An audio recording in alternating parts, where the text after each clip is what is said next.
Before Jesus selected the apostles, he went to pray. It was so serious that it was an all-night prayer. After he prayed, he came back and selected the 12. And there was one Judah there. You need divine guidance in selecting people. This person is a leader and has invested a lot in some of their followers and some people serving them, but they keep getting betrayed. People leave them without completing projects, and he doesn't know how to manage himself, having to deal with the hurt and start all over raising another person. So he's struggling with that particular issue. So a new person comes into his life and doesn't want to invest as much as he did with the last person who just left. So he's seeking guidance to say, how do you manage, people leaving you, hurting you, and then still continuing the good work? Well, the first thing to do is to pray that God will send to you individuals He has ordained for you. Before Jesus selected the apostles, yes, sir, he went to pray. Yes. It was so serious that it was an all-night prayer. Luke chapter 6, verses 12 down to 14 or 15. Because dealing with human beings, you see the face, you don't know the heart. Different intentions, but which are not usually expressed on the face. Yes, sir. In my little exposure, as much as you need divine guidance more in selecting people than any other area. After he prayed, he came back and selected the 12. And there was one Judah there. Even after all night prayer. After the prayer. So, but the good thing is this.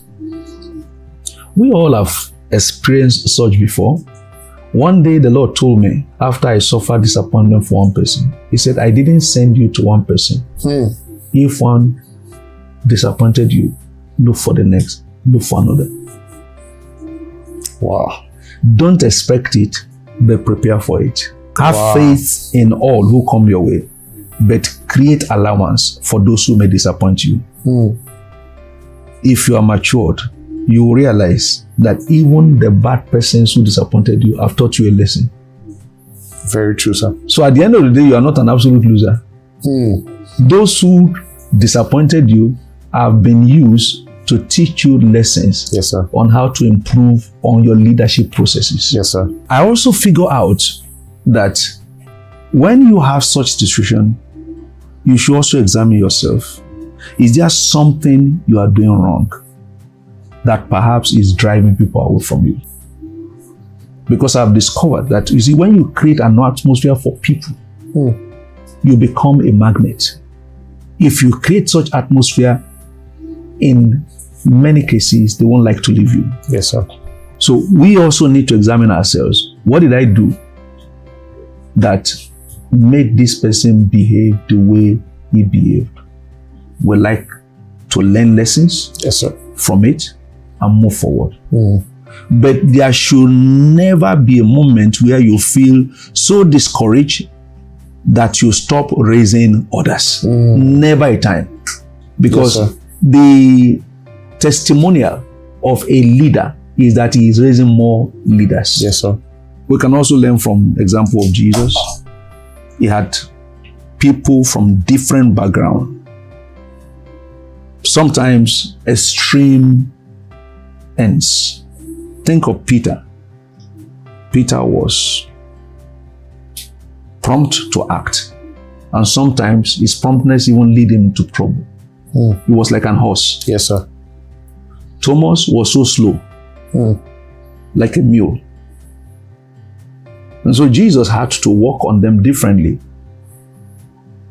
And that's what we need to do. We need to help people, bring them up, put in the best we can into them.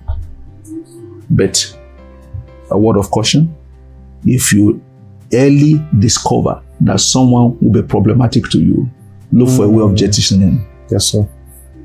That caution is important because I don't want anyone to be misguided by what I've said about your generosity. Yes, sir. So you will not be taken advantage of. Yes, sir. If you are in the spirit, you quickly know who may cause you trouble, and all you do is look for a wise way to excuse him so that you will not waste your investment on such individuals. Wow. That's what I think will be of help.